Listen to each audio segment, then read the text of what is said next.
let's go on an adventure. Bop, bop, shoot, bop, bop, bop, yeah. Let's go on it together. I did it, let's go on an adventure. Bop, bop, shoot, bop, bop, bop, yeah. Let's go on it forever. If you're feeling blue, nothing left to do, my love. And if you're feeling bored, I know you know the cure. You know the cure. Let's go on an adventure. Bop, bop, shoot, bop, bop, bop, yeah. Let's go on it forever. Let's go on an adventure. Bop, bop, shoot, bop, bop, bop, yeah. Let's go on it together. Let's go on an adventure. Hey everyone, thanks for tuning in to another episode of the Musical Chairs of Massachusetts, where we feature and spotlight local musicians from all genres from all over New England. And I'm joined today by my pal, Christopher Guerra. That was a good That was a good roll. Yeah, that was like butter. It's on a roll. Hey guys. Hey-o. Hey guys, thanks for tuning in. Please excuse me for my voice. I have that. He's finally hitting puberty. It's actually the reverse, because I'm like, I got this like peppermint patty voice. I'm like, hey Chuck, you're holding my hand, Chuck. Like, okay guys. So I don't know. The last episode I was like coughing, and I was having a hard time with it. Well, I got the full blown flu. Yeah, and sharing is caring, because then I got the flu too.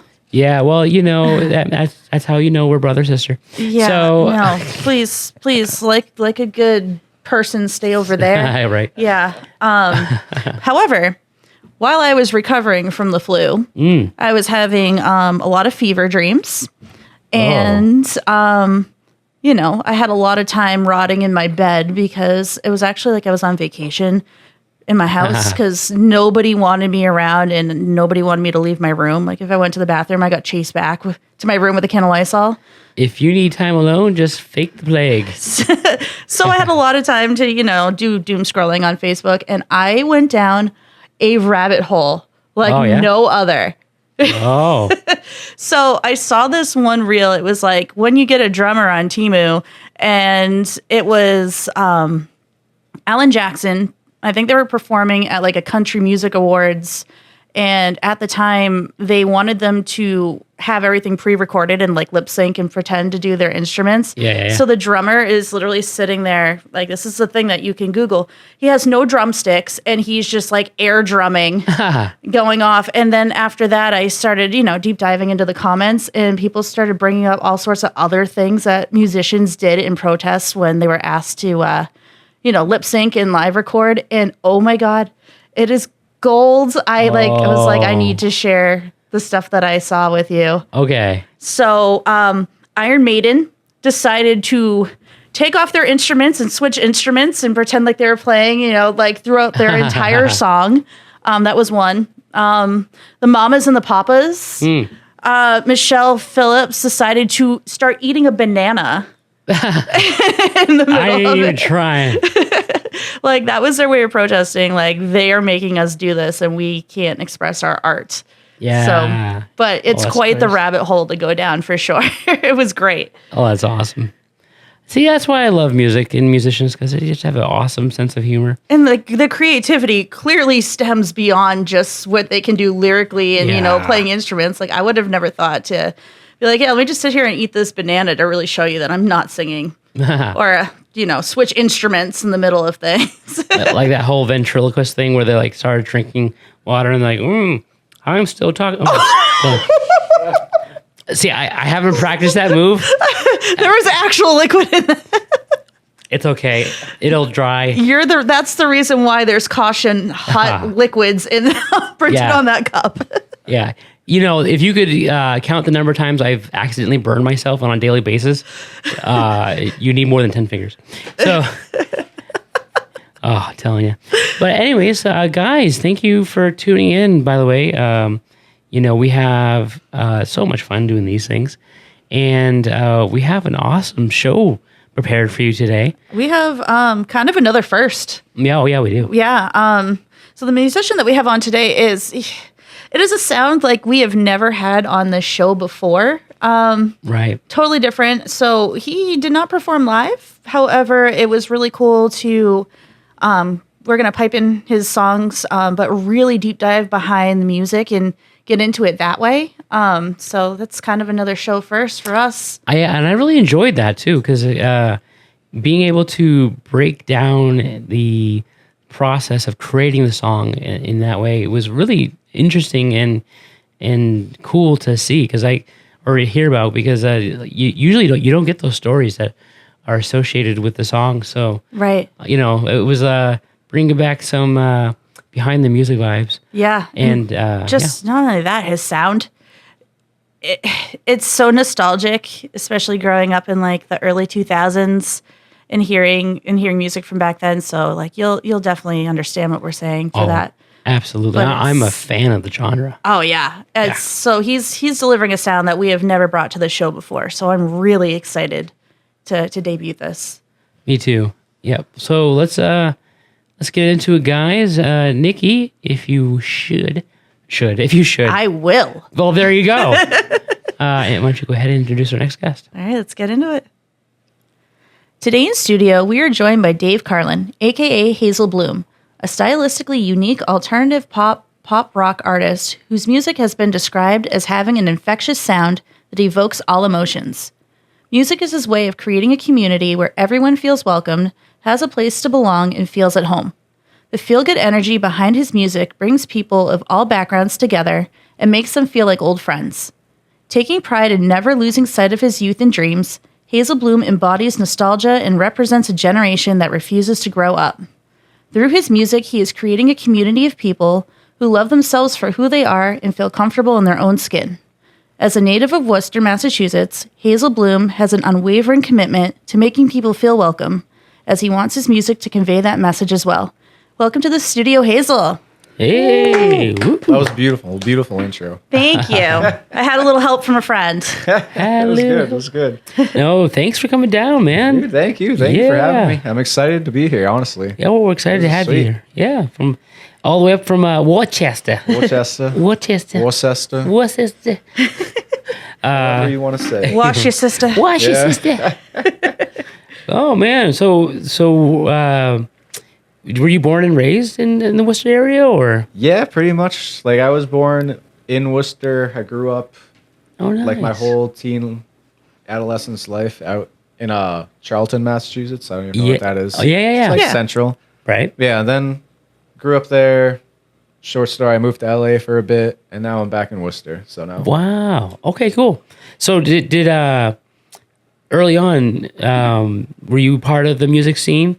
Yeah, I was. So I grew up, like I first heard like Yellow Card, and I was like, love shit. Yeah, I want to do stuff like this. So like me and my younger friends, high school friends at like 13, started making a band.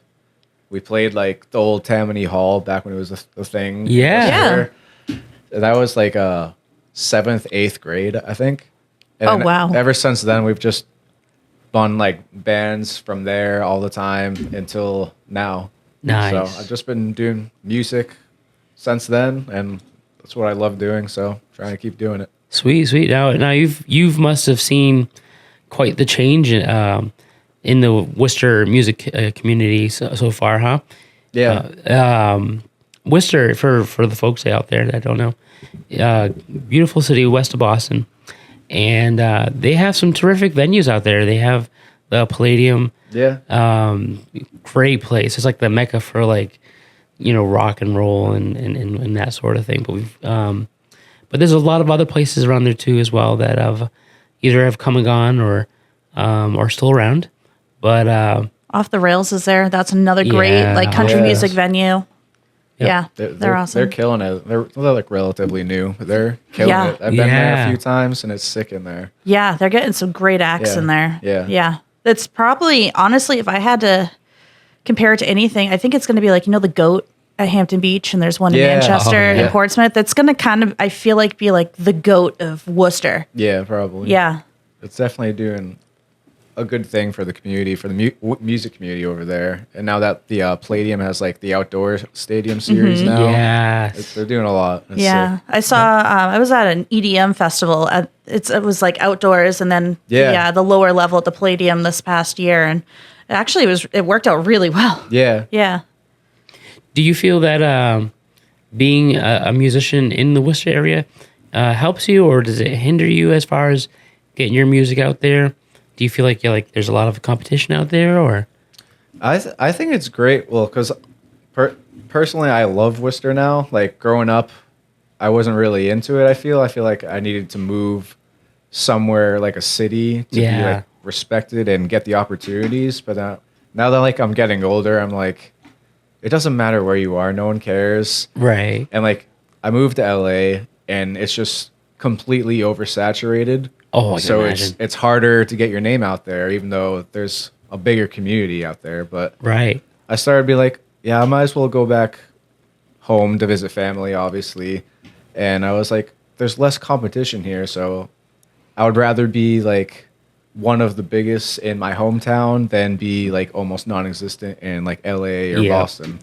Yeah, and it's really crazy how that's a similar story to a lot of other people. Yeah. Who will leave our area and go to like Atlanta or Nashville, LA, and like they try to get their stuff out there, and it's just like really challenging because they're having to really compete. Yeah. But I also feel like now the age of the internet and everything is at your fingertips, and one button and you can push something to the other side of the world. Like, Yeah. you really don't have, you can be anywhere now and get yourself out there. Exactly. Like that's kind of been like my main like marketing tactic is to mostly just go straight like online, Instagram, and like ads, because like you're reaching a far more vast community of people than if like going on tour. Like Sure. you're making, there's so much cost that goes into that. Yeah. that you Yeah, could just yeah. do the same. I Not mean, that yeah. I eventually want to tour, obviously that's the main goal, but until I can like financially get that, I feel like I'm like waiting. There's so many artists now too that will just randomly like do pop-ups on like Twitch, and Yeah. they'll just say to their followers on social media, going live now, follow us on Twitch, and we'll do like pop-up shows, Yeah. and it's basically, you don't have to go on tour anymore. You have that such a global outreach like that, and I love, like, I know once this airs, it'll be past Super Bowl time. Ben yeah. Cody Band is doing their own halftime show. I And they're saw gonna that. That's stream cool. it. Yeah, they're like, you don't like the artist performing on the halftime show? We're doing our own. Like, how cool is that? That's brilliant. Yeah. That's a good idea. Right. And so it's definitely a different age out there now with music, and I've seen that you have quite the library out there of songs and music. It's incredible. Great stuff. Dude, thank you. Thank you. Yeah, you got it. It has so let's dive in a little bit into that. When did you start recording your music? Was that something that you had done professionally, or was that something that you learned to do on your own? So I started, with like my Hazel Bloom music, I started like professionally. I work with like a producer in Connecticut. Oh, nice. And that's just basically how I started. I was trying to like figure out my sound and all that. And then when I moved to LA, I couldn't really work with him a lot. And the producers out there were a little out of my price range. So I officially couldn't do it. So that's when I like started working and figuring out how to do it myself. So I did like 20-ish songs on my own. Wow. And then that was my big goal for last year. I wanted to release a song every 2 weeks. Nice. Just to like keep it in front of fans' faces. Keep it relevant. Yeah. So that was my main goal last year. I did it. I released like 25 songs. That's why there's like so much out right now, which is what I like. 'Cause, Yeah. I figure you build your catalog. It's always going to stay there. People are always going to like check it out. Right. So, and like, it's a whole like whirlwind of a story that I can get into, but I don't know. I don't want to get too far into it if it's not in. Yeah, no, go ahead. That's what this is all about. Yeah. This is all about you. Yeah. So like, yeah, I was like, I follow like, they're not like marketing people for music. They're like artists themselves, but they've done it successfully themselves. Like, I don't know if you've heard of nitty or Russ.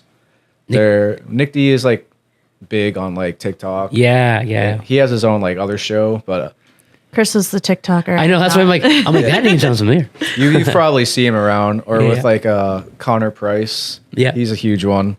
But they like he just said just keep posting like if you can weekly, if not monthly, as much as you can to stay relevant in front of people. Yeah. And like I kind of liked how he explained it. It's like you can have 1,000 at bats. You're not going to hit every ball. You're not going to get a home run every time. You'll have a base hit here and there. And like what he means by that is like the popularity and how many streams and listens it gets to. Right. So that's if you're going to make a living like solely off streaming, forget like merch sales or anything like that. You need like the stream. So like you can wait like years to put out like a hit song and wait on that, or you can just keep releasing songs and eventually like you'll have 5 songs that add up to one hit song. Yep. So that's kind of what my mindset was back then, and that's kind of what I'm still continuing now. So now I have a big catalog. If I do have like a video that does well, people are going to check out that song and see that I have more of a catalog and listen to that. Sure. So that was my whole mind process behind releasing a bunch last year. Yeah. No, that's great. Yeah. And I feel like that's the formula these days is just, releasing consistency, trying to break through those feeds on the social media, try to get your stuff on seen or heard, and you just have to do that. Yeah. And I mean, looking at your Spotify Wrapped, which is very impressive, I have to say. I mean, clearly it's working. I mean, for some stats for the folks at home, I mean, 1.7 million streams, 310,000 listeners, 74,000 hours, and hit 171 countries. Yeah. So, I mean, hey, That's awesome. pat yourself on the back, man. Yeah, like that's awesome. It's I'm very hard on myself. I feel like too hard on myself because like I don't know why. I feel like I should be doing more and I'm not as good as how I should be. But sometimes you gotta step back and be like, The numbers don't lie. yeah, That's right. I like to remind myself like I feel like everyone says this, or I've heard it somewhere. Like make 5 years, 5 year ago your person proud or whatever. Yes. I probably butchered that saying, but My dad says something very similar. He's a businessman, and he always, I mean, I guess it applies kind of universally, where he's like, the first 2 years are the hardest. Once you hit 5, you're golden. yeah, Yeah. yeah, Yep. exactly. And that's the thing. It's a level of commitment. When you're creating music, it's part of it is a lot of marketing, part of it is a lot of consistency, and then the rest of it is it's something that you enjoy doing. And as long as you have that passion, love, and to create the music, you keep at it, man. Eventually, things are gonna happen. That's the key I've like found out through life. Like you gotta stick to like what you enjoy and something that you don't care if you ever make a living off of. That's where you're gonna find like your happiness. It's right. So like, yeah, I heard like Seth Rogen say that one time because he wasn't always a famous actor, Right. and he was like, just keep doing it. Maybe you'll get lucky one day, but if you keep going at it, something's gonna happen. That's right. Yeah. That's right. Yeah. You never know. And it's wild that music scene right now. The fact that you have these people that are, musicians that are using their iPhones and recording in their cars. in the cars or wherever. And then all of a sudden they're getting 52 million plays or whatever. Yeah. You know, and it's like that didn't really exist 10, 15 years ago. I mean, you had to, you know, really be marketable to a record label. Yeah, exactly. You know, so That or like there wasn't even really that much software wise available. You know, you have what, No. GarageBand? Yeah. That was like basically the big one. Other than that, like you had to go to a studio. oh yeah. Yep. Yeah. And nowadays it's crazy because like you have musicians out there that are producing their own music and mastering it all. Yeah. And it's just like, it's incredible. You know, I mean, not only are you having to come up with lyrics, that part, to me at least, it seems like such a challenge. But then to, you know, figure out all the mastering and, you know, it's kind of cool because it gives you a lot more control over what kind of music content that you're putting out there. Yeah, exactly. Yeah. Speaking of like, you know, one of the biggest things is, you know, the lyrics. Do you have a process behind your songwriting? I feel like it's different every time. Like specifically, like I'll generally start with the instrumental songs. I'll work with my producer. Like we usually start off just like listening to a playlist of songs that I like that I'm like digging the past month or so. We'll go through there, point out like different parts of the song that I thought were like sick or I enjoyed. Oh, nice. And then we'll kind of just like go and start with like a guitar riff or something and build it off from there. Very cool. And Okay. then- so we start with mostly like the shell of the song first. And then once you get there, I just take it and start writing lyrics. My lyric writing process is like all over the place. Like, You hear that a lot. Yeah. Yeah. I feel like it's probably a common thing that like I just sit there sometimes just listen to it, mumble like melodies in my head. Like I feel like I never start with like a concrete idea. Like I want to write about this. I want to write about that. I just kind of mumble words and like at some point like I'll hear a line. I'm like, oh, I like that. Yeah. And then I'll just keep going with that and it turns into an idea of like what it's about and all that. So it's like very unorthodox instead of just sitting down and planning. Like I feel like Hey, whatever maybe works. a lot of people do, but Whatever works for you. Yeah. So you do have that one song, Balance and Composure. How did that Yeah. come to be a thing? so that was an extension. So my first or second album, it's called like Forgotten Youth and Dusted Frames. And that was like a whole album I wrote inspired by like some of my favorite bands I listened to growing up. So like every song on that album is a band name that I love. Oh, that's cool. Yeah. And then I just incorporated like either song names from the album or how it made me feel in the moment or like specific like little lyrics that I enjoyed from those songs and just kind of made it all into my own song and encapsulated how I felt like at that time of listening to it back in the day.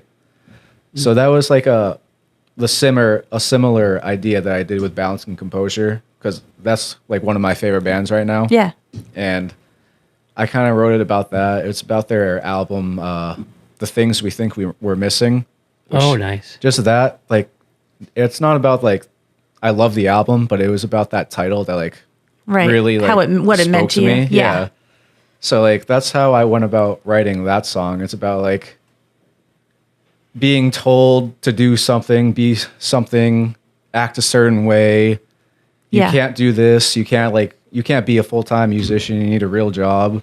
And it was just about me like getting sick of hearing that. Sure. So I just like it's essentially about that. Like stop listening to all these people that don't know anything about your life really. Yeah. Yeah. Take a chance, do what you love to do. You'll figure it out. Yeah. Absolutely. When I first heard that song, I was like, wow, these lyrics are so relatable. So yeah, Hell yeah. Thank you. nailed it.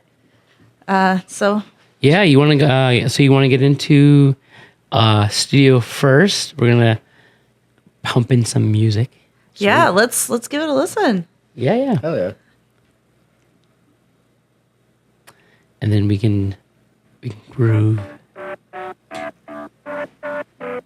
I can like talk over Yeah. it too if you want. Yeah. Just explain What if I it. don't feel I'm missing out on anything?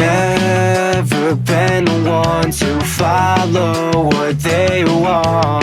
Gotta have kids, get married by 23. Gotta buy a house, being dead till I'm 70. All they talk about is the land and their equity. I feel like that was something I always heard in my life. Like, in regards to like age, like, You had a timeline. yeah, like not necessarily that people were telling me like I need this stuff by that, but like I feel like I had it implanted in my mind, like, yo, I'm getting older. I feel like I should have myself more put together by now. Like, Yeah. I see all these people from high school, they have like their jobs, houses, kids. You know, it's like everyone's process is different. You don't need to have all these things at once. So like stop believing everything you see on like Instagram or social media. Yeah. That's essentially like what it's really about. Gotta save face, play nice, make connections. All about who you know if you can't afford it. I'm no stranger to all of the objections. Born and raised all on behalf of your rejections. I'm exhausted. I like that part a lot. Yeah. I love like when people do those Yeah. little talking ad lib type things.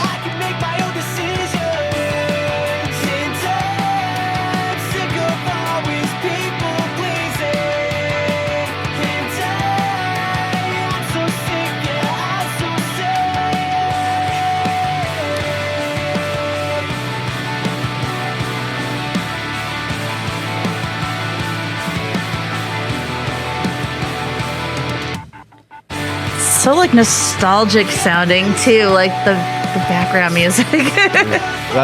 That's like kind of like what I want like my whole theme to be. Like Yeah. kind of nostalgic but new age, because like I was saying before, I grew up on like Yeah. early 2000s music, like Yellow Card, Goo Goo Dolls. I've been on like a wicked Yellow Card kick too. Yeah. It's so funny you say that.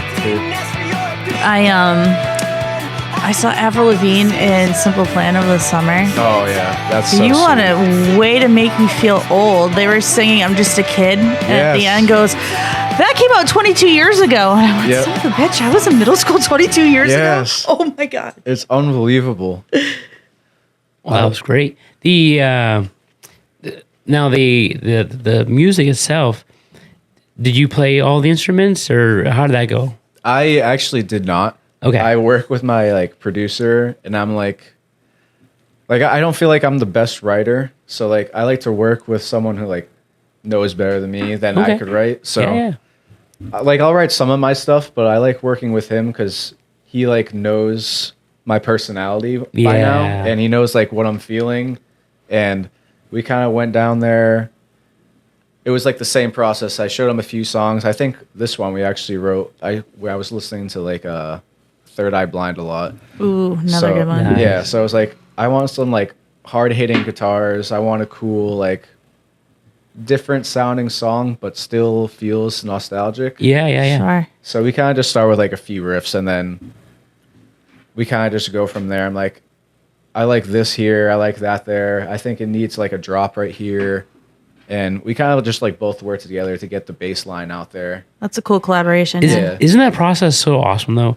Like, Yeah.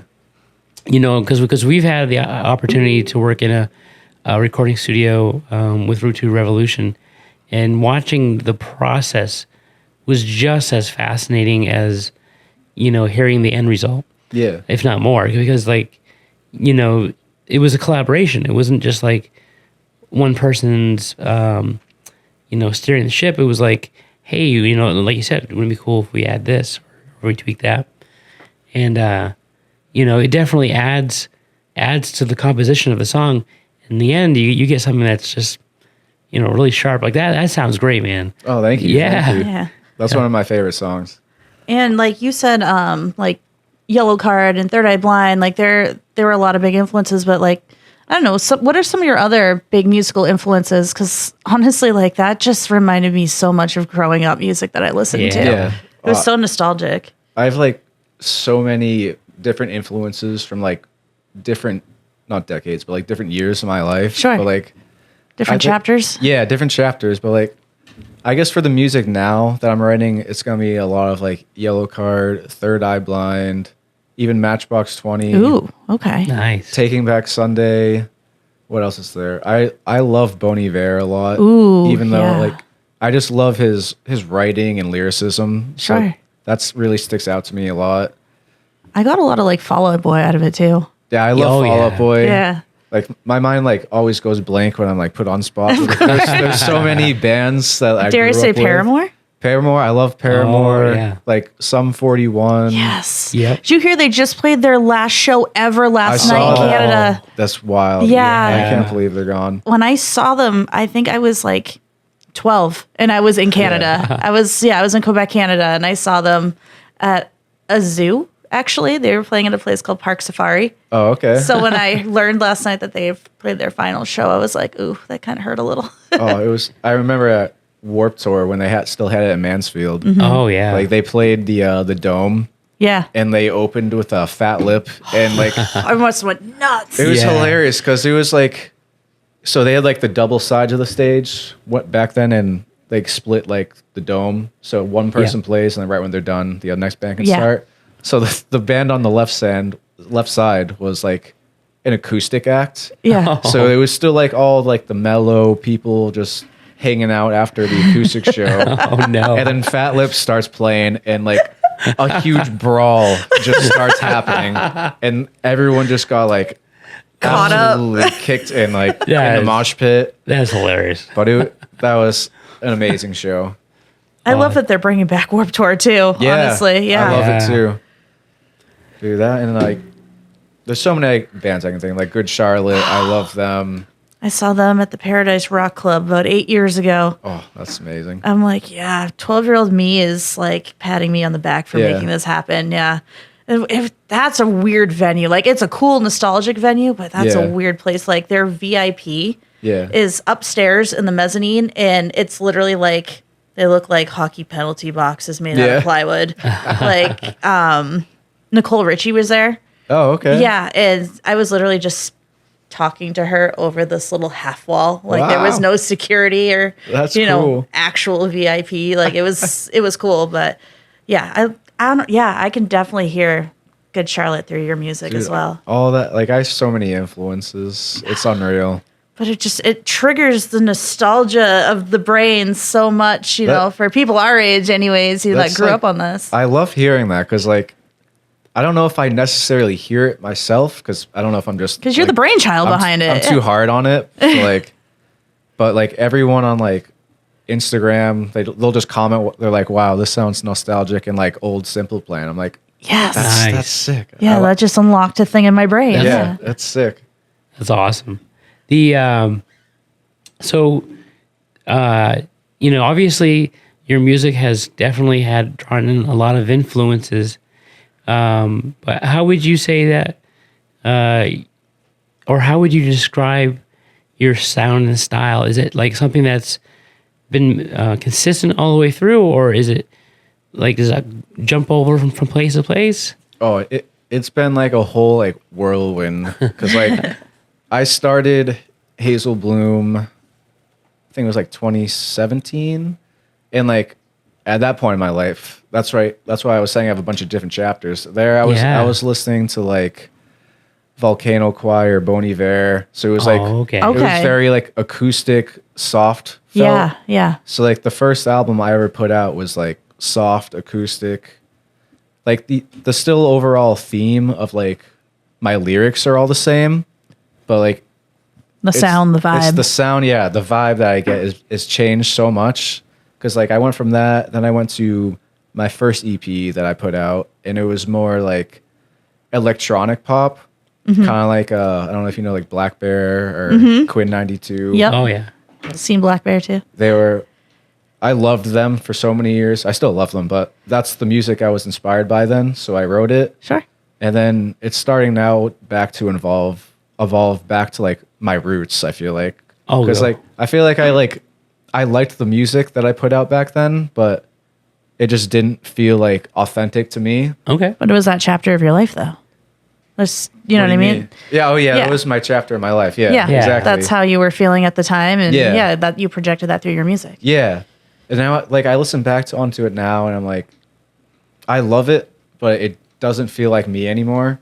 And now I feel like I'm going back full circle. I'm going back to like not the emo, but like the pop punk, pop rock stage of like the nostalgic Simple Plan, all that. You know, as I say, it was never a phase. Exactly. It was never phase. Right. And it's like when I hear like this song, like I think there's a question that you're gonna ask later that I have a story for. It like brings me back to like when I was a kid, and it makes me feel like euphoric.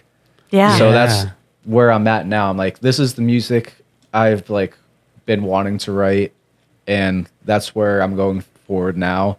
So like that song, Balancing Composure, is more towards the type of music I'm going towards. Okay. But yeah, it's been all over the place so far. You gotta try everything once, they say. Sure, definitely. See what sticks.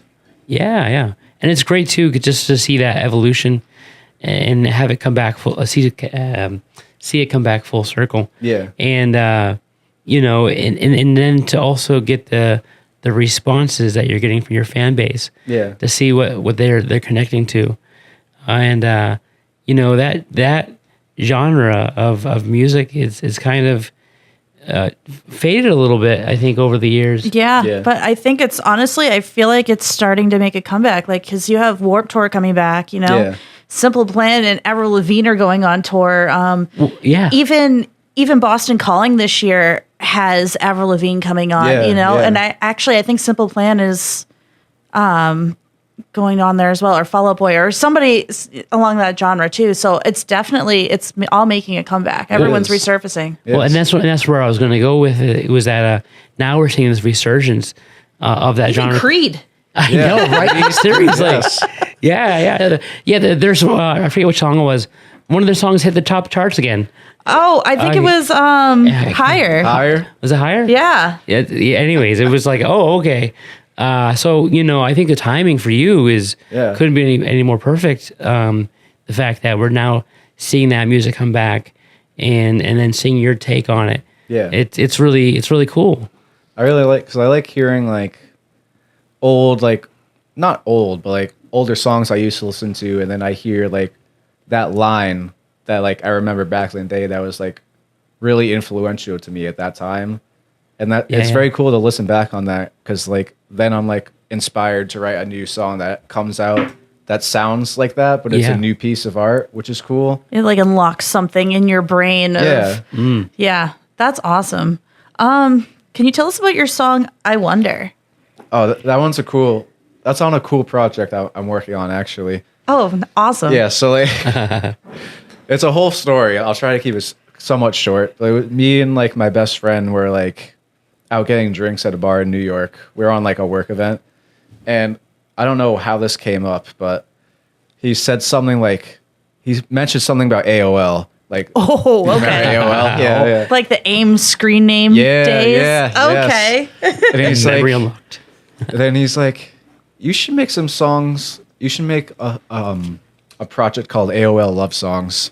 And You I'm have like the doors opening and closing and stuff. And it's funny. I have that in like the songs I haven't released yet for that project. That's awesome. I have like the door opening, close. I have like in one of the next songs, but not I Wonder. There's this scene in Stranger Things where I don't know if you've seen it. Love Stranger Things. I do too. It's on I don't remember what episode it is, but it's when Mike is on the phone talking to Elle and his mom is listening on the other side, and he just yells, "Mom, get off the fucking phone!" So I have that in the end of one of my songs. That's so cool. I thought that fit so well, because like back in like 2006, 2007, whatever it was, I would just sit on AOL and like you'd sit there, talk to your crushes or whatever. Yeah. Random like chat rooms. Yeah, Talking exactly. to strangers. Yeah. And like you take up the DSL.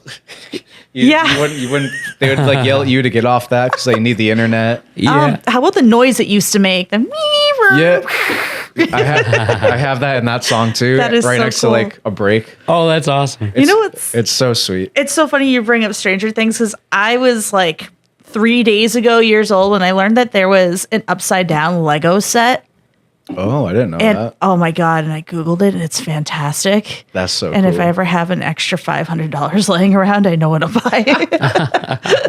That's so cool. I love that. Oh, that's awesome. But I wonder. I didn't even speak about that song Oh.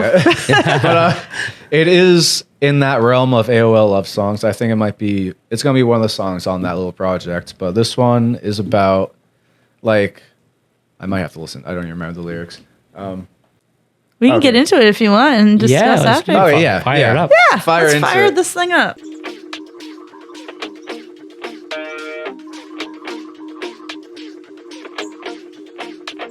Heaven help me, I think I'm in over my head.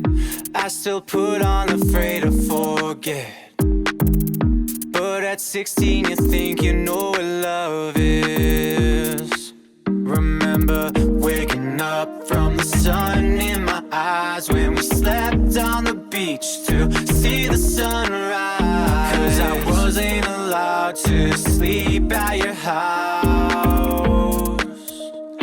I wonder where you are now.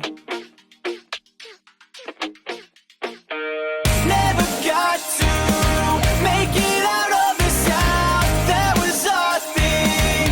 I couldn't leave without you. Where are you now? I bet you're turning heads. I wonder if you're keeping all the promises we said.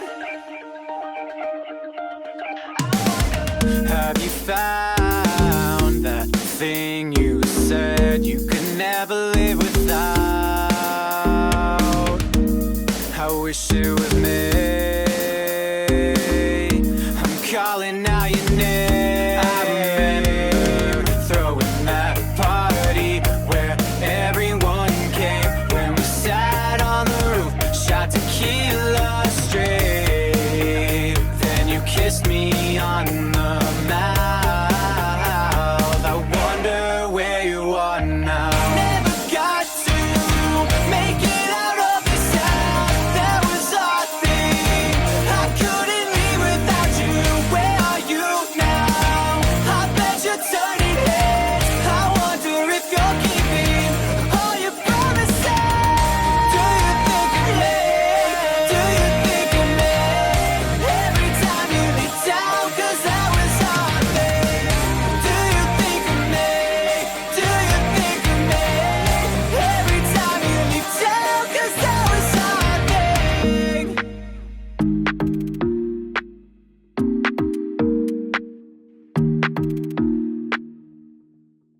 Never got to make it out of this house. That was our thing. I couldn't leave without you. Where are you now? I bet you're turning heads. I wonder if you're keeping all your promises.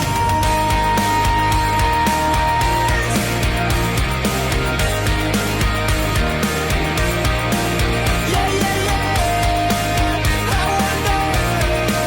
I wonder if you're keeping all the promises we said. So that was awesome. Could you go ahead and give me a little bit of more into Dive into the music. Yeah. For sure. Yeah, I wonder. I think that's going to be the last one on my project for AOL love songs. Because now that I'm hearing it, it was like the remembrance of starting. Well, it's kind of the end of the story by now. So the whole story was you're in high school. You're talking to your crush on AOL. Oh yeah. You go through this whole thing. You date. You feel like they're like the one. Mm-hmm. You're young and naive. You think they're the one. So then it moves through the story where they break up. And this song is essentially about wondering if you made the wrong mistake, you met at the wrong time, all those things that cross your mind at that young age after like a significant breakup. So like if you're dating someone for like a year or two, that's like, I feel like that's like a quarter of your life when you're back in like 14. So that's huge significance. Also trigger the away messages of the cryptic, Yes. you know, I forgot about those. Yeah. song lyrics because you're having a heartbreak meltdown. Yes. Yes. Yeah. You have those little cryptic, you post your song lyric away message Yeah. And it's like that. every other letter is uppercase. Yep. Yep. Wow. But yeah, So many memories unlocked. I think the main story is growing up, realizing like, say it's like 10 years later, you're wondering where that person is right now. Like, Yes. Yeah. you're wondering like you had like big dreams, or at least I did. It was mostly running from my perspective. Like I wanted to move out of Massachusetts so bad when I was younger. I did it, and saying that you never could, I wonder if they never moved out because it was always like our like significant goal to move out together. Yeah. And saying like essentially like the lyrics are saying, I couldn't leave this town without you. So it's like stuck in your hometown waiting for them, hoping they come back and you can reconnect essentially. Oh wow. Yeah. That has a way deeper meaning now. Yeah. Yeah. I love that. Yeah. Jeez. Well, speaking of dreams, do you have now?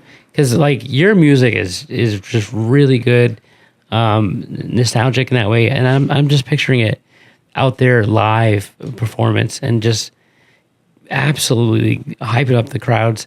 Do you have any goals as far as getting out of the studio and getting out there live? Oh, for sure. That was my main goal for like 2025. So to find people who like obviously this music and want to be in a band and play out live, because that's always been the goal. I want to be a touring artist. Yeah. But I want to go play out, like, that's another story when I come back to later. But yeah, like there's nothing like, I used to play shows all the time with my elder bands, and there was like nothing more not nostalgic, more euphoric to me. Like it just like unlocks something in me that fulfills like my whole life when I like play live and there's people out there jamming and singing your songs that you wrote back to you. That's like my only goal. Like, well, we're gonna pretty much manifest it for you. Yes. Oh, thank you. Yes. We are gonna make that happen, guys. I'm telling you, gotta hook up with my buddy Hazel here. We're gonna make this band happen. Hell yeah. You know what's funny too is like we were talking before about like all the content creation and all that stuff, and I know you have that one video on like your Facebook where you're like, I don't want to work for the band anymore. Make this happen for me. Oh yes. With your CDs. Yep. I cracked up on that. Yep. I don't want to sit here just wasting my life away. I want to be on tour. I want to tour, but I don't want to be in critical debt as well. Right. So yeah. That's the main point. And that's the dream. That's really the dream, is to do this full time. And it's scary. Honestly, scary. It is. Yeah, it's very scary. But like, I feel like I'm starting now to get into like a milestone moment where I'm almost ready to take that step. Not financially, but like I'm getting all the cards together, and I think I'm in a good spot where I can keep going further right now. That is awesome. So I'm very excited for it. Yeah, you will never know what's possible until you take that dive. Exactly. Exactly. Like I hear it all the time. You have to take risks to make it. But like I'm kind of the person to take like calculated risks. I don't want to bankrupt myself and have to dig myself out of a hole and waste all this extra time where I could have been putting out new music and all that. Yeah. So. Yeah. Well, I think you're handling it really well. I mean, like I said, you have amassed such an awesome library, and it's such great quality, and it's getting great feedback like on the platforms, especially Spotify. It seems like Yeah. Spotify has been big for me, and I appreciate that so much. Like, I don't know who's listening because people in 171 countries. That's who. Dude. Yeah. Like that's my other goal. Why I want to tour, because I want to be like personal with these people that are giving me a second of their time to like listen to my art. I just think that's a wild concept, because like I'm just a small dude from a small town in Charlton, Massachusetts, where nothing happens. So honestly, I love your strategy too. Of you're like, send me $5 to cover shipping, and I'll give you a signed CD and like a note, and that's been a big thing for me like this year, because now I'm starting to scale that a lot. Like, I don't really make money off it. Like, it's usually like break even, which that's cool with me. If I was break even, it's just like free advertising. So Right. And you're making it more personal too. yes, that's You my actually whole- are connecting with the people. Yes, that's my whole goal behind it, because I have my email list where I send it out to people, and I think it's so sick because a lot of them will actually respond personally with like their thoughts, like, "Hey, That is cool. this song really means a lot to me. This got me through a breakup. It got me through like something like that." Wow. And like that's really why I like to do this, to connect people and like help to let them know they're not alone. Yeah. Because Yeah. like, I have like this little, I made like a little membership for people to I like saw that, hang like a out. little community. Yeah. Yeah. Like it's not big. It's not like an intense thing that I put a lot of work into, but I want to like connect more deeply with people Sure. and know like their stories as well. Yeah. And I mean, like it's so cliche, but music really does bring everyone together. Exactly. Yes. Yeah. Exactly. I love that so much. And I mean, so you've sent, you're like, oh, I'll send out a CD. What's like the coolest place that you've like, have you sent them out like all over, or like, is there any place that sticks out? You're like, wow, I never thought I'd be sending a CD out here. I would only do United States right now, just simply International's because of, tricky. just because the shipping, it's gonna be like $23 to ship to like Australia. So like, Yeah. I understand. Like I offer that, but Yeah. no one's gonna pay like $23 for shipping for like a CD. But Yeah. I like made my first sale the other day to like what was it? I think it was London. Wow. And I'm like, Oh, wow. I never thought like it's wild to me that people are even buying like my merch and art. Like that's still like Your merch is pretty cool, it's by the way. weird to It me. is. Thank you. My wife makes it all. Oh, nice. Yeah. That's awesome. So but yeah, it's wild to me that someone would pay in a completely different country where I have no idea, like I barely know their name besides Yeah. the shipping label. I'm like, that's just wild to me. That's amazing. Yeah. Look at you. You're actually like, you're achieving it. You're doing it, Yeah, Isn't that I the love goal? it. Is to get out there and connect with people all over, and here Yes. it is. It's happening. Like I love it. Like the next goal, like I said earlier, was I want to start playing shows and meeting people in person. yeah. But Go to the merch table after and meet people. Yeah. Yeah. But like I'm working on, it's cool to see it without having that opportunity right now to do it through merch where Yeah. I send them, like I send everyone like a personalized handwritten note with it. So it's a little more personable for Yeah. everyone. Yeah. But That's cool. it's been a very cool milestone for me doing that this year. It's been like growing a lot. That's So I like awesome. that. And then that's like the one of the really cool things about our industry, music industry nowadays. Is like it doesn't know borders. Yeah. Like our music can just clear through across the globe and affect people that we would have otherwise not had any connection to. Yeah. And so that's really cool. That's really amazing. That's why I think too, once you really get out there and start performing live, I think you're going to also make those connections in person. Yes. And that's like a whole nother level right there. I also think it speaks volumes too, just the fact that you are so committed to to meeting people and connecting with people, and like just being humble goes so far. Like it Yeah. goes such a long way of people respect an artist that's more humble and not like I'm too big to, Yeah. you know what I mean? Like that's huge. That's like my, I guess, branding, because that's who I am. Yeah. Like, it's a whole other tangent, but like I Like see. no matter how big I get, I still like I'm yeah, humble. yeah, I'm still like this random guy from whatever. Like, Yeah. I'm no better than you. We're the same people. Like, Yeah. Yeah. But that just That it gets goes me like such a long way though. it gets me like triggered when I see like people on like TikTok where they have to like make acts Yes. and make it their personality, because Yeah. the personality is what's going to stick in people's minds, and like they do it. I get why they're doing it, and it's just something that I physically like can't get myself to do because it's not who I am. I understand like if I did that, I could probably be a lot farther faster, but like that's just not. You're not staying true to you. Yeah, that's not what I am. So Yeah. And that's really a good quality to have, to be authentic, Yeah. because I feel like too, I'm right there with you. There's such little authenticity out there with people. People are creating personalities for brands, and so everybody's like, oh, that's the person they are. Yeah. And then you find out, oh, it's not the person they are. Yeah, exactly. You know, Like, I love the fact that you have somebody like Zach Bryan that's playing sold out stadium shows, but whenever he's in like Brooklyn, New York, he'll just pop into like a random hole in the wall bar and just start jamming out. And it's like, I don't care how big I get. Like, this is what I like doing. I like connecting with the people and just, you know, going out and living life. Like I'm a nobody, you know, and like that goes such a long way. That's what I personally love. And that's what I plan to do, honestly. That's awesome. I love that so much. And we'll be right back after these brief messages. In 2025, be on the lookout for Derek D. Acoustics' upcoming album, Ashes to Acoustics, The Sonic Revival. Throughout the year, Derek will be releasing several singles, leading up to the full album release, which will include a few extra tunes just for you. Ashes to Acoustics features live acoustic covers performed at open mics at the Otter River Pub, recorded by Soundbites events and open mics.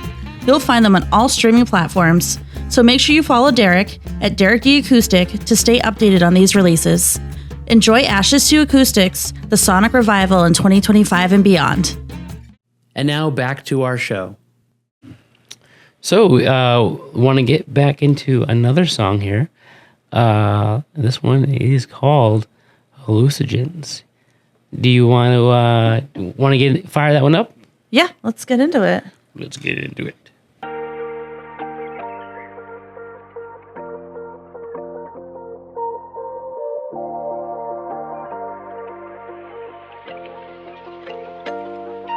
I haven't been this scared about my mental health since I found out I'm terrified of hallucinogens. I pray for all of our patriots. When Boston was blowing up, I thought the world was ending. I hope Jesus Christ is out there. Can you do something? I don't show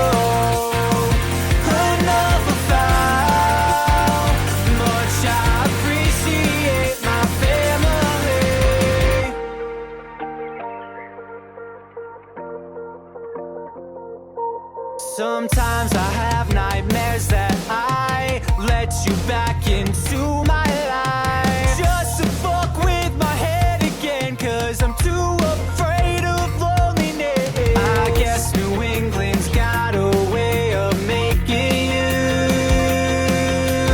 tougher than the December cold or the worst days you've been through. I don't show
Oh, that was awesome. I really, those are really powerful lyrics. Yeah. Yeah.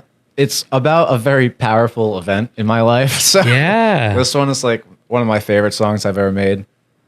I was going to ask, I'm like, was this based off? Because I know songwriters, sometimes they when they write, they either write from a really personal space or they just make up stuff. Yeah. But this sounded like it was like from a personal space. Yeah, I generally try to make everything about like my personal life or relatable because that's what I like to hear in music. Yeah. So it's usually about that. But it always comes down to like relatable about my life somehow. Even if I don't have like a topic I want to write about, it finds its way back to that. Okay. Yeah, this one, I hope I can talk about this one. Yeah. Yeah, of course. Go ahead. All right. So We are not censored by the FCC or anything, so Oh, we yeah. are an open platform. Yeah. Excellent, Absolutely. excellent. So this one, it's like a wild story. This one is about. I remember this like vividly. It's about one day. So me and my friends back in college, it was like Patriots or President's Day. We had the day off from college. Oh, yeah. And it was like my friends were like, "Oh, we should take a tab of acid." I'm like, and me back, I was 18 at the time. I'm like, I'm not like a drug person. I never smoked weed. I never drank. I didn't do anything at this time. Yeah, yeah. And they're like, "Yeah, fuck it. I'll try a tab of acid. Go all in. Yeah, what's the worst thing that could happen?" Oh But boy. it goes very south from there. But Oh, yeah. so it was Patriots Day. Yeah, it was Patriots Day. So it was 2014, I think. So we did the tab of acid. It started to kick in. At that time, I was like on like a verge of a breakup. So I was in like a terrible mindset. You were not in the right mindset for Yeah, that. yeah. No. So like I did half a tab. I was feeling actually pretty good. Then I did the next half because my friends were like, "Fuck it." Yeah. But we, Stuck with that microdose. yeah, yeah. Right. But we were walking around just a lake around my near my house in Charlton, and like it ended up being like the day of the Boston bombing. Oh, I remember that. So Yeah. enter more bad Yeah. mindset. So I was just like looking at my phone. It was like there was different colors I couldn't even like understand looking at my phone. I see like I loved like the Boston Bruins, so I watch every game, and I saw like, oh, game canceled. I was like, why the fuck would they cancel that? Yeah. And then I got a call from my dad. I was like, I can't answer this right now. And he's like, are you in Boston? You better not be in Boston. I was like, no, I'm not. So like that's what this song is basically about. That I took acid and then found out the Boston bombing was occurring. So I was like, I thought the world was ending. I thought I was gonna die at that very moment. Yeah. Oh, because it intensified everything. Yes. Oh, yeah. Yes. And I was like, oh my, I can't do this right now. I can't life right now. I had like, that was the only time I've ever done it. So it was a terrible trip. Yeah. Absolutely terrible. But it made, I felt like it was such a cool, now looking back on Yeah. it was like not a sick day because Yeah. shit happened. But Yeah. so that's In your essentially what this personal song's life, about. it opened up. I mean, think about it. The LSD did what it was supposed to do. It opened up different avenues in your brain to It did. clearly, start promoting something. You It know, did. You know how many songs we've gotten, how many albums we've gotten because of LSD? I know. Yeah, Like, exactly. I'm pretty sure Dark Side of the Moon, Yeah, that's fair. you know. Lucy in the Sky with Diamonds. right? Yeah. Yeah. So I mean, if you think about it, yeah, you weren't in the greatest mindset, but I guess yes, it did its job, right? It did because it got me thinking like, shit, life can be very, very short. I don't like, Yes. at that time, like, I didn't really hang out with my parents at all. I was like, Yeah. I should probably like give them more time and just hang out with them as people that I should. Because like now I'm like 30, they're like 60. I'm realistically only going to see them maybe like 30 more times before they die because I don't see them every week. Right. Yeah. So like that's what got me thinking. Well, that's about a this new song. perspective now. Wow. Yeah, Yeah, it's true. Wow. Yeah. It's very true. yeah, and that was just it was a very deep song that I personally love because it was a wild day in my life. Yeah. Yeah. You don't say. Yeah, Yeah. And then, what's great about writing from those personal headspaces is that then when the song actually connects and somebody's like, oh, yeah, that I can relate to that. And you're Yeah. like, wow, like, okay, so I'm not alone here. Like, yeah, in my thought process. That's cool. That's really cool. yeah. Definitely. Do you have a question? I do. So what was that? That was the second headset. Now we're just breaking things. Okay. Living or dead, is there a dream artist that you would like to collaborate with? Oh, I was thinking about this earlier. There was a few. Well, rapid fire 'em. Let's hear it. Let's see. I would love if it made sense, I would love to do a song with Bon Iver. 'Cause Yeah. I love him. I have like a tattoo of one of his lyrics. Really? Yeah. That's cool. I love just like his personality, his lyricism. I love him. I would love to do one with Third Eye Blind because Yes. Oh my they've God, just been yeah. reinventing in my life now that I forgot about for so long. And Yeah. I forgot how good their albums are besides just like their top radio hits. Yeah, like Jumper and all that. Yeah. Yeah. Them, I love the 1975. They're one of my huge influences. Nice. Let's see. There's so many, like so many I would love. I guess those are my top 3 if I had to guess. Yeah. Yeah. I mean, how about we just like manifest something like, let me open for Yellow Card, Yes, Right? that would be beautiful. right? That would be absolutely phenomenal. 'Cause I've seen them so many times. I saw them on like the when they played with Third Eye Blind like last year. I went to that tour. Oh, that's amazing. It was what was it, like the summer's Yeah. end tour or whatever. Yeah. I wanted to go to that so bad, but it was on like a Tuesday or something like yeah. random like that. Yep. Yeah. And think about it.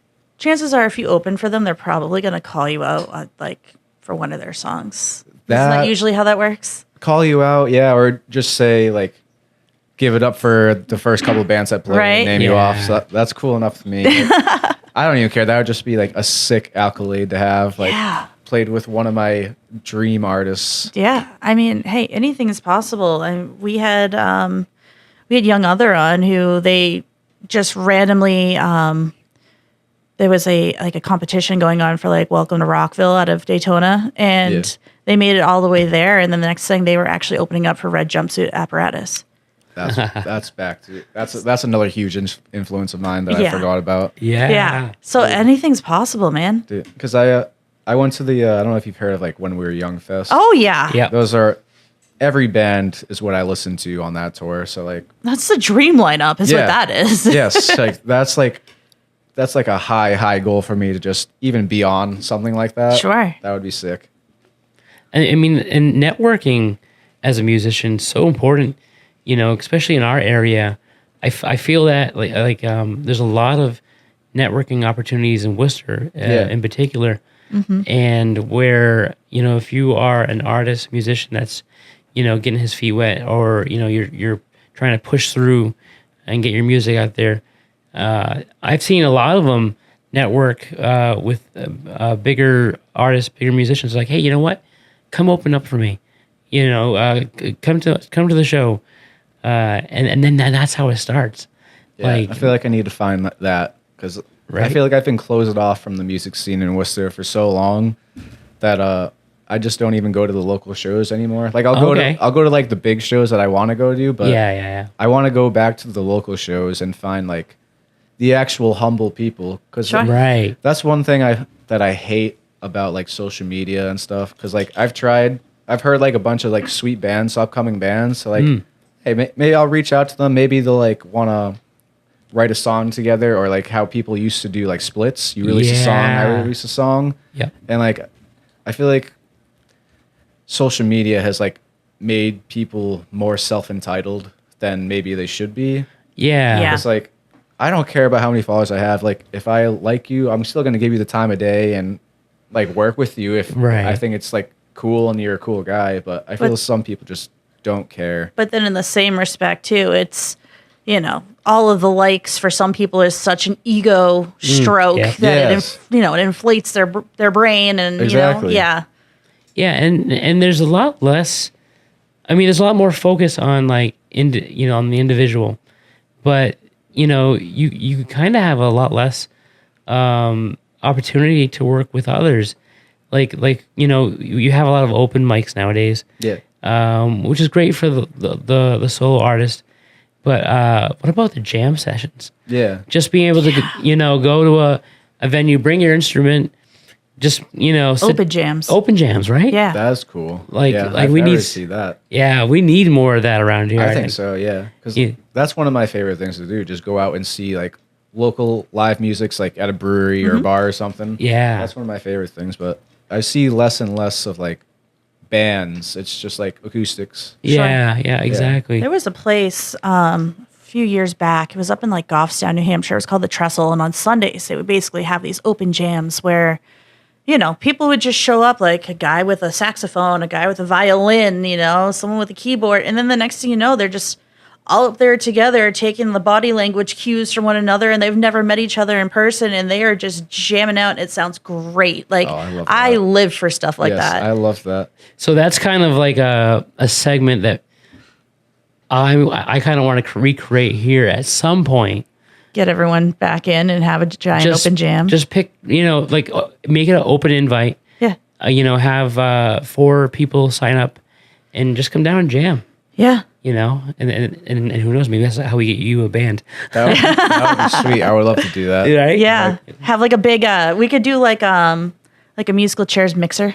Yeah. Yes. Where it's just a big networking artist event. I definitely do want to do that. That's a sick idea, because I don't see that at all in Worcester. Like, yeah, they'll have some of that. They had some of it in like LA for like the big companies, but you can't do it here. But yeah, I would love to do something like that. Right. Well, speaking of, what are we speaking about here? Yeah. Speaking of strokes, no, just kidding. Speaking of hallucinogens, so you have That's the devil. That's the devil. Speaking of the devil, so you have another song here called "The Devil and God." Oh, I do. That I do. Yeah. Because that LSD is a devil. I feel like one song leads to the other one. Right? That's the goal. Yeah. So let's go ahead and fire that up. Let's give it a listen. fire away.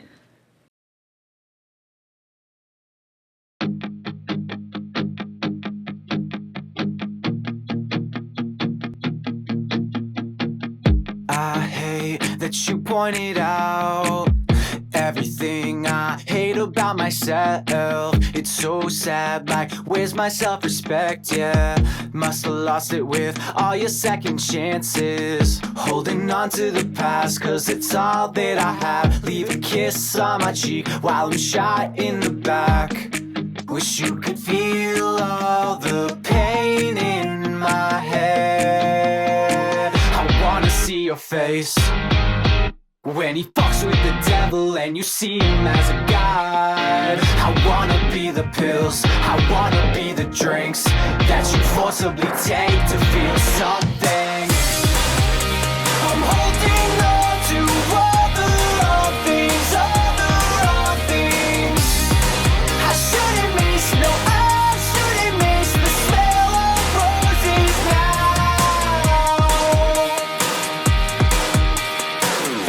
Two-faced lane with the Geminis. 3 years I wasted floating in lies. For all the scars you left on my health. 5 months I spent trying to find myself. And I write sins, not tragedies. Hope it sings in your head when she's in your bed. Then tell me why it's hard to trust yourself. I wanna see your face when he fucks with the devil and you see him as a god. I wanna see you drop to the floor, hope your world caves in. Then you think of me. I'm holding on to all the wrong things, all the wrong things. I shouldn't miss, no, I shouldn't miss the smell of roses now. I miss the wrong things, I miss the wrong things. I miss the way I used to feel when I was broken. I miss the wrong things, I miss the wrong things. I miss the way I used to feel when I was broken.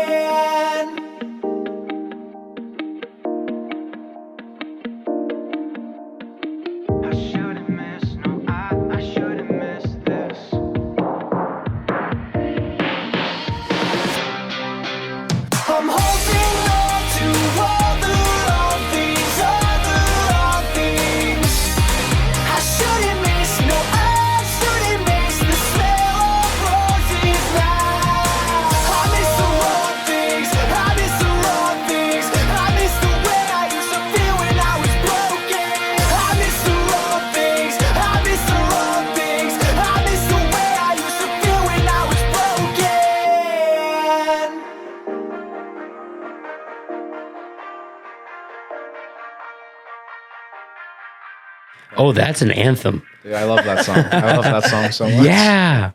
Yeah, I think there's a lot of us guys out there that can relate to that. Yeah. Wow. I tried to make the lyrics a little face level, so it's a little less interpretation. But Yeah. No, definitely. It fills that niche for some of our life experiences. yes. that one comes from a very personal one. Yeah. Same. Yep. That's I why know, Chris, I feel like you've been going through so much lately. You were like, damn. Yeah, that one hit hard. That one hit close. I was like, oh man, this is written for me. No, that's what a great song though. I mean, when you write these songs, I know they come from a personal space, but how long does that like process take? Does it just sometimes come to you all at once, or? Sometimes it does come all at once. Usually it takes me like 3 days to like work out lyrics and all that and melodies, but this one actually I think I wrote in like a day because it was like coming, like it was something I was like extremely passionate about. So I'm like, it's just all the right things are coming in. But yeah, I can go behind that song. That song is a wild story as well. Oh yeah, please. Definitely. I definitely want to dive in that one. So, yeah, so that one, it's The Devil and God. Like I named that one after like a very like good album that I love. It's called The Devil and God Are Raging Inside Me by Brand New. Yeah. Ooh, I know. okay. I know they're kind of canceled now, but it has a very big spot in my heart when I was growing up. So I just love that album. But that's why I called it that. But this is about like when I was like 14 to like 21. I was in like the most toxic relationship in my life for so long.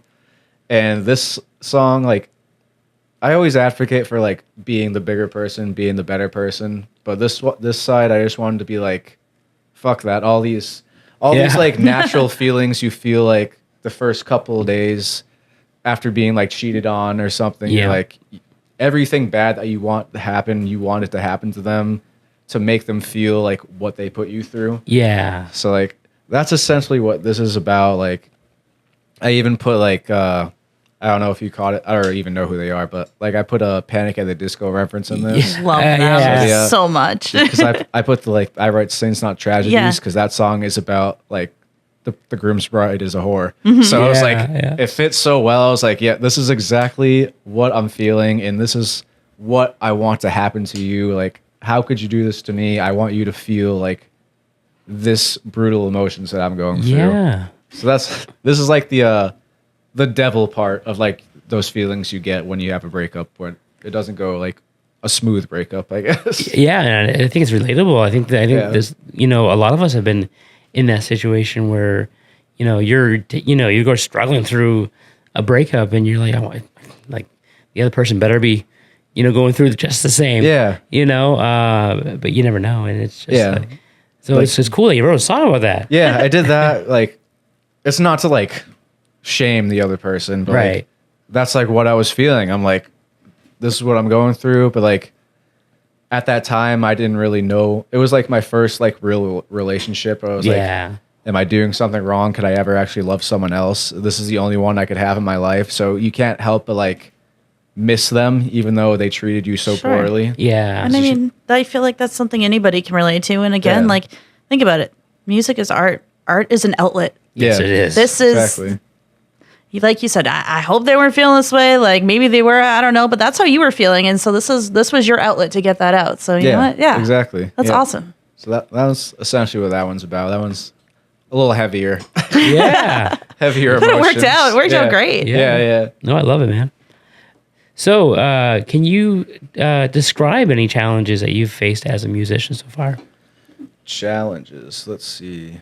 Oh, there's many challenges I have. Like trying to figure out if I really should be like doubling down on touring and playing live music and getting out there. I know that's like one of the main things you do to be an artist, and that's the one goal I want to have. That's what I want to do. But like, I'm trying to see if it's viable to do. If I do book a whole tour, that's a lot of money for gas, booking shows, paying like a band since I don't have one. Yeah. And I want to make sure like it's viable for like my family because I'm getting older.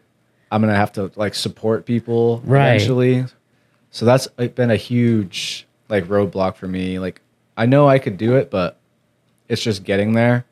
And Right. like I guess another main point is like that every musician has is getting like ears on your On your on your music. music, yeah. Like a big problem I have is comparing myself to others. I know that's the saying, like comparison is the kill of all joy or whatever. Yeah. So that's a huge like roadblock, or I can't remember the exact word you said, but Yeah. But you know what though, also, and that actually goes back to that first song that we listened to, you know, Balance and Composure, where you know, it's like this expected timeline. So then it's like now you're comparing yourself to somebody else, but it's like, but they're on their own timeline. Exactly. You have your own timeline. Like, stop comparing your timeline to theirs. Yes. Yeah. Yep. That's a huge thing. Like I battle with like every day. It's like I got to keep reminding myself. Yes, they got huge at like 18. Everyone. But that's their timeline. Yes, everyone has a different timeline. Like Morgan Freeman got big at 50. So like, stop comparing yourself to all these other people. Do what you love and stop caring about what everyone else thinks of you. Like, if you love it, keep doing it, and your time will come when it's ready.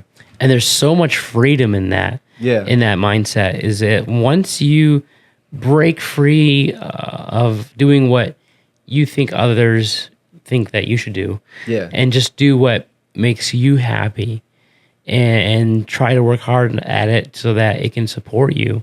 Like that's a, you know, not only is that a freedom, you know, as in a career, you know, having it as a career, but it's also just freedom from your mind.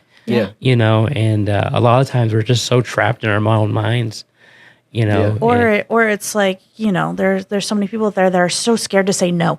Yes, that's true. They're so scared to say no. They're so scared of letting somebody down, you know, that it's so detrimental. But it's like, once you actually do say like, no, or that's not my freaking problem, or that's it, you know, sorry, I can't help you, a few times, it gets easier to get into that mindset. You know, it's basically the same thing. Yes, it is. It's everyone wants to like people please and put their own selves on the back burner when it doesn't have to be that way. You don't have to be selfish for doing that. Hey, remember, you got to put your own oxygen mask on before assisting others. Yes, exactly. That's true. Okay. So we talked about some challenges, but we also talked about, you know, wanting to do this more full time. How has the balance been as far as your music career with your personal life? How have you been able to navigate that? It's usually, I work on music probably more than I should. My wife gets annoyed about that. So I'm like, because like I'm not full-time musician, so I have like my day job that I have to do. Right. Luckily, like it's work from home, so like on my side free time, I can like do small things for music and stuff, like fulfill orders or whatnot.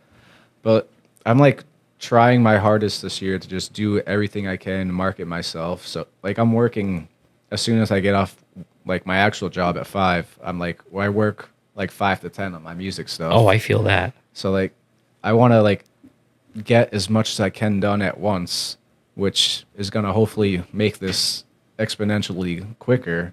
Right. So that's the goal. But like usually my time off is like weekends like this. I'll just need to take a mental break. Don't think about writing new music. That like, must be hard. It is. Yeah, right. It is. Exactly. But like the way I feel, like sometimes if I work way too much, like I'll lose my creativity and like I can't think of lyrics. I can't like think of music. I'm like, burnout's a thing. Yeah, it really is. I'm getting too far into like the marketing and worrying about all this different stuff. So I try to like stay focused on one thing, be good at one thing before I move on. And then my time off is like extremely critical, so I don't like burn myself out and like push away others. Sure. Yeah, you still need to, you know, find time to make for your family, and and it's that also to just recharge. Yeah, you know, and because once you recharge, that's when the creative juices start coming out again. Yeah. I mean, not only that. I mean, if you don't give yourself time to rest, your body will make you. Oh, rest. yeah, it does. Yeah, exactly. I mean, it usually results in burning yourself out down to the point where you're like getting sick and you're exhausted, and then that's no Yep. fun for anybody, or but Yep. yeah, you need to, or your body will force you to. Yeah. And that's how you get the peppermint patty voice. It's the same here. Like, Nikki and I, we work full-time jobs and still produce the show here that all you guys are watching and listening to. But you have to find balance. You have to have that recharge time. Otherwise, the quality of everything drops. Yes, Yeah. exactly. You know? Yeah. That's All a around. big point. Yeah. So we are nearing the end, We are but I think we have enough time for one more song. one more song. Yeah. Hell yeah. Yeah. So let's see. What do we have we have Blackout Mix. Hell yeah. Do you want to talk about this a little bit first, and then we can get into it? Yeah, sure. This is another story too. So like back when I was like freshly turning 21, usually like any college person goes, they start getting into like drinking a lot. Yeah. That was like a big thing for me. I'd go with my friends like all the time through college, like Thursday to Sunday. And like, I don't know if I guess it was probably turning into a problem at that point. But like, I would just like go. Bendering? What? Yes. I was doing a lot of benders. It started going like Wednesday to Sunday. Like I would do my work somehow. And then I would meet up with my friends right after work at 5 and then drink from like 5 to 2 a.m. Oh, wow. Dude, it was rough. And like, Yeah. it definitely caused a toll on my mental health. Like I had to go and get like diagnosed, go for like depression and all that. Yeah. So I brought through all of that, but this song is basically about like that whole process of like just trying to fill the void of like whatever I was going through with drinking, because it made me forget for that time. Yeah. And then Yeah. waking up and being like so disgusted with my life. Like, why am I Yeah. doing this to myself? Why am I'm such I like, a degenerate. yeah, like I'm like hurting people I love. I could potentially hurt someone if I drive. So, Right. like, that's like that's what this song is about. Like It's amazing. terrible mental health and decisions I made in my early 20s that I guess I don't know. It's amazing that you wrote a song about that, because there's so many people out there right now Yeah. that are in that situation who are trying to fill that void. Yeah. Sure. I like really like it because I know it's like almost embarrassing to talk about. It's like hard to talk about. Like that's something you would talk about, I feel like, in therapy. That's probably Yeah. why you don't hear like a lot of these songs out there.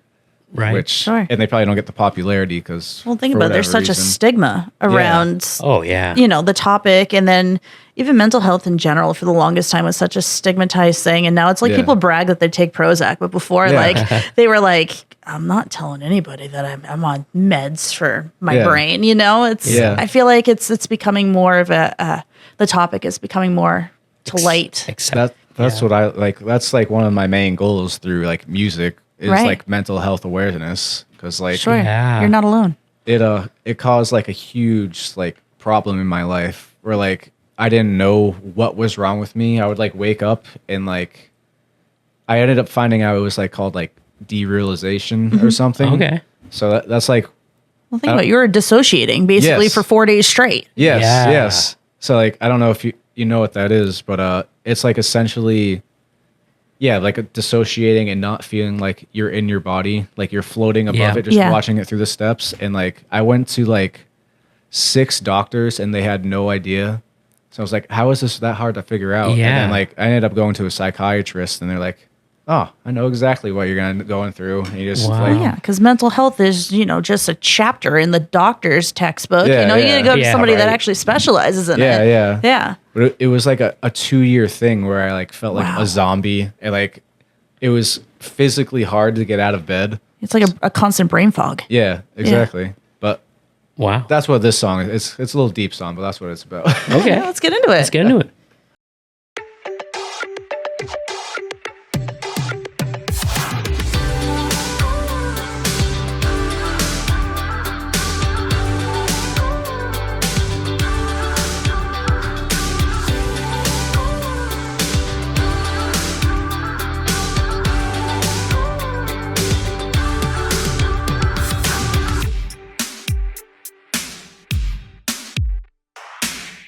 I could take back the night spent in your bed. I push away the ones I love the most. Wish I could tell you I'm sorry, I'm unstable.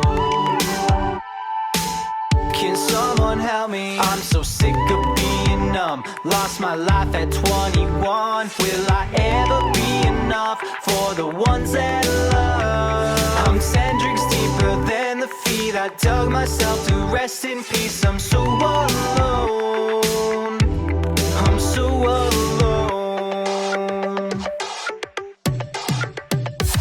I drink that red label just to feel the burn. 'Cause it's the only thing I have left of you. I'll suffer through the bitter tea. I'd rather have your darkest parts than nothing. Just to feel the burn I have left of you. Through the bitter taste, darkest parts and nothing.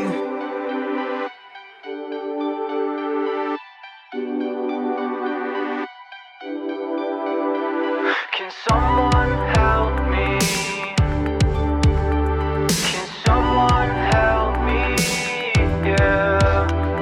Another night alone, another night I stumble home. Driving drunk, I sold my soul. Can someone help me, please, before I kill somebody? I don't wanna play the devil, taking lies before the welcome. Who am I? I'm nothing special. I drink that red label just to feel the burn. 'Cause it's the only thing I have left of you. I'll suffer through the bitter tea. I'd rather have your darkest parts than nothing. Just to feel the burn I have left of you. Through the bitter taste, darkest parts and nothing. Ooh. Wow. So this song definitely has a totally different feel from like the others that we listen to. Yeah. It's more like poppy, like 90s kind of poppy feel. And, you know, it sounds so lighthearted. And then you hear the lyrics and you're like, wow, this is a lot of mixed emotions going on here. Yeah. Yep. You know, it's awesome that you wrote about that, because it's like you said, not many people are writing those kind of lyrics. Yeah. About you know, the struggles that the dark struggles that we face. Yeah. You know, so and you know, there's some songs out there that do that have like the upbeat sound but have the dark lyrics, and those are the ones that really connect with people. Yeah. You know, so you know, that's the one. I think that's gonna be the one that people are gonna really Sure. connect to when they hear it. Definitely. I mean, what was the inspiration behind like just the music in that? Because it's so different from the sounds that, you know, we were hearing before. Yeah. I think, again, like I was probably listening to more darker anthems. Like, what was I listening to? Like it's got more of a poppy sound versus like Yeah. the guitars that we had before. Yeah. So I was doing more like indie pop back in the day. Yeah. And like, I think this was one of the first songs where I was like, hey, I think I want to try something a little harder, a little heavier, and go back to like the roots, because I feel like that's where like I get my emotion from.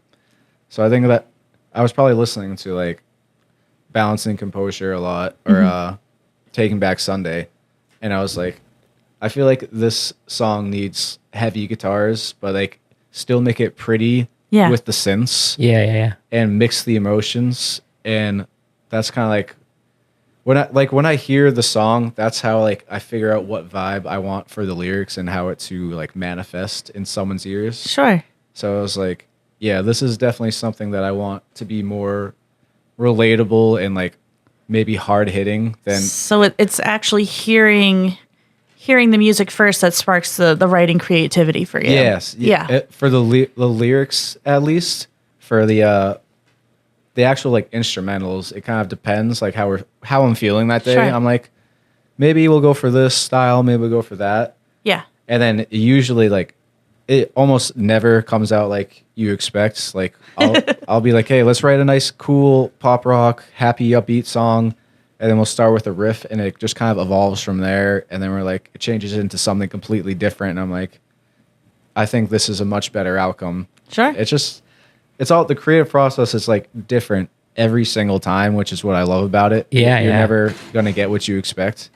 And it's cool too because like you can really separate those people like who just listen to the melody versus who listen to the lyrics. Like, oh, I love that Blackout Mix song. It's so upbeat, and then you're like, Yeah. Can you tell me what it's about? can you tell me what's but then the people that are like, wow, that was a really powerful song. Like I can relate to that, and that's what it's about. It's about making that connection. Yeah. That's Yeah, always definitely. what it's been like to me. Like the lyrics are what I really listen to first. Yeah. Because like I like to relate to the music, and then if like I love like little drops, like where you have like something very relatable and it goes into like a hard hitting drop. Like I don't know, something like that just like gives me the chills. It's what I love about music. Yeah. So that's Yeah. kind of like what. Because you're connecting to it at all levels at this point. Not only are you feeling it, Yeah. emotionally with the lyrics, but then like physically Yeah, with so you, with those drops. That's it's why a I full like- body experience. Exactly. That's why I love like live shows because you can feel Yes. that rumble of the bass. Yeah. And it just Yeah. makes it. You just that stand much there better, and yeah. just shut your eyes and just like take it all in, and it's Yeah. the greatest feeling ever. Yes. Yeah, definitely. Speaking of connecting with people, because we are nearing the end here, where can everyone find you? I am everywhere. So I have Instagram, TikTok, Facebook. It's all the same username, Hazel Bloom Music. Okay. That I have my website, which is just hazelbloomofficial.com. Which is nicely done, by the way. Thank you. Yes. It's all set up for like my little, I call it Club Emotion. That's a whole nother story. Yeah, that's the community. Yeah. Yes, I call it Club Emotion. If you go in there, like that's the community where I want to connect with everyone personally. Yeah. It's a whole like, there's a cool story behind it that I have as a video when you go in and it'll talk about it. But Yeah. that's where you can find me. That's like the most intimate place, and that's where I put like all my upcoming releases that no one has access to. So you get access to Ooh. like cool little extra things, behind the Awesome. scenes stuff. Very Nice. cool. But Love it. that's mostly everything. TikTok, YouTube, it's all the same. Hazel Bloom Music, Spotify, Hazel Bloom, and wherever you listen to music is Awesome. where Yeah. I'm there. And with this episode dropping at the end of the March, do you have any new songs or anything that you're working on releasing around that time, or? I do actually. I actually just released an album yesterday. Ooh. So that was Good timing. Yes, Yes. I released one yesterday. It was Did you called- plan that? I did not actually, but then Because we booked this a long time ago. Yeah. We did. actually I probably did look into that, and like I didn't know it at the time, like back in Subconsciously. August, Right. And then I was just like, oh yeah, that could be cool. But I just released an album today, or yesterday, sorry. Yep. But I'm working on that. My next release, I'm gonna hope for around March, is gonna be that AOL Love Songs Nice. project Ah, I was I can't talking wait. about. Yeah. Nice nostalgic back to the early 2000s type feel. Love it. Nice. Yeah. Can't wait for that. Hell yeah. Yeah. And, everybody knows where to find us. We are on all the major streaming platforms. We are also on Facebook and on YouTube as well. So definitely make sure that you are giving us a like and a follow, and, share what you like as well, because not only does it help us, but ultimately really helps the musicians that we have on the show for sure. Yeah, definitely. Guys, and then thank you, for tuning in and watching these episodes. Like I said, it helps our musicians so much, and we all are appreciative of it. So make sure you keep watching. Yeah. Yeah, and thank you, Hazel. This has been like Yeah. Amazing. amazing. I can't thank you guys enough for just reaching out and having me on here. This is amazing. Yeah. So thank you. This is sweet. And we're gonna be mad. We're gonna be rooting for you. Oh, 100%. Yeah, 100%. I am so expecting to see you out there. Yeah. with a full band. Big things are going to happen. It's Big gonna things. happen. I'm That's getting right. the full band, and then I'm gonna be coming back. Yes. if I'm allowed. Oh, of of course, course, you are. yeah. Absolutely, Play you the full are. set or however many songs you Oh my allow. God! Yes. Seriously. I love things like this. Like again, I can't thank you guys enough. This is Yeah. amazing. So much fun. Thanks. All right. Well, I think we can wrap this up now. This has been another episode of the Musical Chairs in Massachusetts. Bye, everyone. Bye bye. Oh my